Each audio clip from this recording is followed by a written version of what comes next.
ধরুন চাঁদাবাজি না শুধুমাত্র বাংলাদেশ থেকে এ ধরনের যত অপকর্ম আপনাদের কারোর কাছে অথবা কোনো জায়গায় এরকম কোনো তথ্য পান, আপনারা সরাসরি তাকে পুলিশে ধরিয়ে দিবেন। ধরুন চাঁদাবাজি না শুধুমাত্র বাংলাদেশ তো ছাত্র শিবিরের নাম ভাঙিয়ে যদি আপনাদের কারোর কাছে অথবা কোনো জায়গায় এরকম কোনো তথ্য পান, আপনারা সরাসরি তাকে পুলিশে ধরিয়ে দিবেন। ধরুন চাঁদাবাজি না শুধুমাত্র বাংলাদেশ থেকে এ ধরনের যত অপকর্ম আছে সবকিছুকে নিঃশেষ করার জন্য ছাত্র শিবিরের জন্ম হয়েছে এবং ছাত্র শিবির শুরু থেকেই আমরা যে লক্ষ্য উদ্দেশ্য ঠিক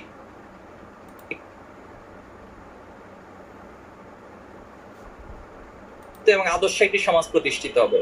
এই আদর্শ সমাজ প্রতিষ্ঠা করার জন্য যে মানুষ প্রয়োজন, যারা নেতৃত্ব দিবে, ছাত্র শিবির সেই কাজগুলি করে আসছে। তা আমরা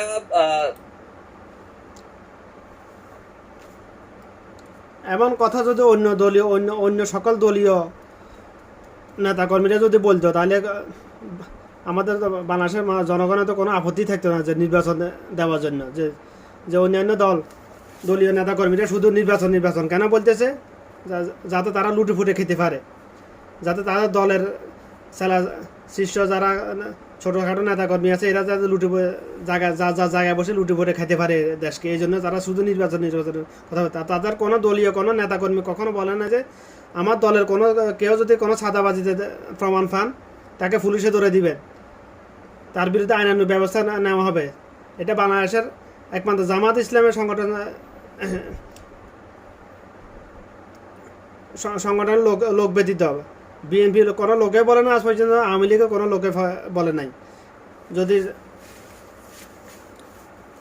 জামাতে ইসলামের লোকদের নীতির মতো যদি বিএনপি লোকদের যদি নীতি থাকতো, তাহলে আমাদের বাংলাদেশের জনগণের তো কোনো আপত্তি নেই যে জামাত আসুক কিংবা বিএনপি আসুক। মানুষ চায় কি? মানুষ চায় যে শান্তিতে বসবাস করা, দেশ থেকে চাঁদাবাজি নির্মূল হোক, চুরি ডাকাতি, হত্যা দর্শন এগুলো নির্মূল হোক, এটাই মানুষের চায়। মানুষের একটাই চাওয়া, এই অন্য কোনো চাওয়া নেই, এই কয়েকটা চাওয়া এই মানুষের। বাংলাদেশ থেকে চুরি ডাকাতি, হত্যা দর্শন, ঘুম এগুলো নির্মূল হোক, দুর্নীতি, সুদ, ঘুষ এগুলো নির্মূল হোক, সিন্ডিকেট এগুলো নির্মূল হোক। মানুষ যাতে মৌলিক চাহিদা পূরণের জন্য হিমশিম না খায়।